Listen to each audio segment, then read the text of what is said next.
Hi there, you're with us today for the final interview of the BIEC conference, and we're here with His Excellency the Ambassador Professor Dr. Isaac C. Lamba, the Ambassador of Malawi to Germany. Welcome, sir. Thank you. If I was just to ask you the first question, what role, in your opinion, does cultural diplomacy have in overcoming development challenges that arise in multilateral trade negotiations? Yeah, it is a critical role actually that cultural diplomacy plays, because it is through cultural diplomacy that we come to understand each other. When we think of what strategies to employ, for example, in our development programs. Right. That's the linkage, important linkage, because if you do not understand the potential partner in terms of their culture, their orientation, their conception of economic development, for example, based on what they have considered crucial to survival, then you are going to miss it out. Okay. And that is why you need, when you want to establish, for example, trade partnerships with people, you need to understand their orientation regarding economic interaction. And then you move on to synergize on the basis of that understanding. So it's really, you come to the culture part of it, you know how people figure things out, Right. as mode of exchange, and where the dividing line can be.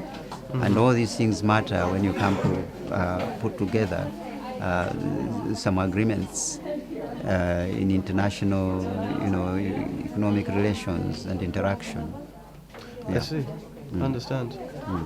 So, in your opinion, what roles does cultural diplomacy have when it comes to international trade organizations? I mean, the World Bank, WTO, OECD, or even other organizations? And do you think they should include cultural diplomacy projects in their agenda, and why? Yes. In the first place, you have to define the expression cultural diplomacy, because we are not talking about what you would call a lopsided alliance of people based on language, marriage customs, economic exchanges, and so forth. You're talking of what binds people together to present themselves to another set of people, and through that one, through mutual respect and understanding, this group will know how to handle that group and be able to meet in the middle and say, yes, we have enriched our association out of this understanding. So we need to, the organizations such as WTO, we need to understand how we operate, the mode of production. It's nothing to do with Marxism. The mode of production in our countries may not be the same as the mode of production here in Europe, where farmers, for example, are subsidized in their expenses. Now, in our situation in Malawi, we achieved food security through a small subsidy of fertilizer, which we were criticized for by European countries, where the same subsidizing goes on. Now, it's a question of what this subsidy means in Europe as opposed to what it means in Africa. And that's a conflict zone. And the WTO access systems to markets, we need to know that WTO is a global organization which should cater for all countries, strong and weak, poor and rich, with the intention of enhancing poverty reduction, and therefore development for everybody. Now, unless you come down from the ivory tower to understand these basics, WTO will remain so difficult and adamant when it comes to access of markets by developing countries, because we will need to know that what we produce will find a market elsewhere. Now, through cultural affiliations somewhere, certain decision makers will place more accent on a familiar, geographical location than on the Pacific, where people are not understood, their aspirations are not understood, and people have not spent time to fully understand the aspirations of those people who are not featuring on the radar screen yet. So the World Bank needs to know our dynamics, we in the developing countries. They're not the same dynamics as you find in America or in Greece. The IMF, International Monetary Fund, will do the same. I don't know whether the World Bank, the IMF, would make available to Greece $33.7 billion last night to a developing country like Malawi. On what basis? They probably don't know how Malawi can move to deserve that money. They probably know Greece through these interconnections, cultural interconnections in Europe. And this leads to very important decisions.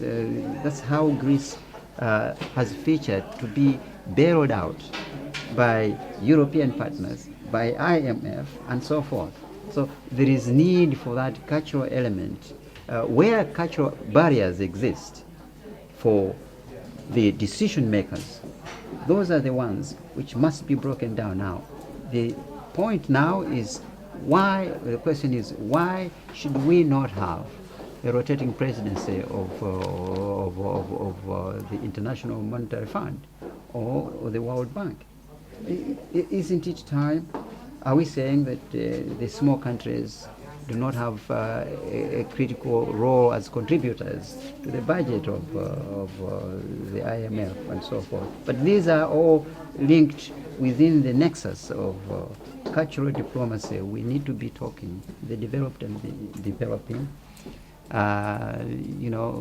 countries coming together to discuss issues of mutual interest, which can lead to the ultimate goal, and that is human development.